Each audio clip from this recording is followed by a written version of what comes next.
مشكله ان انا مش عارف انافس في السوق. why should the client hire you؟ يعني ايه؟ اول حاجه بلاش تتخض انه الفريلانسرز دول مش كلهم شاطرين. بس عايزه اقول لكم على تريكايه، التسويق لنفسك مش لازم يكون على مواقع التواصل الاجتماعي عشان الموديول ده بتاع الفلوس. مبروك، الكلاينت جالك، تحدد سعرك ازاي. دول الثلاث حاجات اللي بناء عليهم بتسعر شغلك. هستفيد ايه لو طبقت النصيحه؟ علاقتك بنفسك كمان لازم تاخد بالك منها، ودي مش تنميه بشريه. انا لبنى خالد، وده كورس هاو تو بي ا فريلانسر الفول جايد.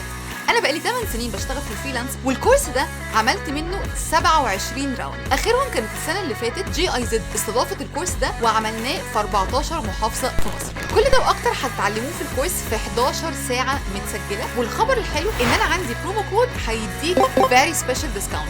اقروا الكابشن، ابعتوا لي فريلانس يارد واعرفوا كل التفاصيل.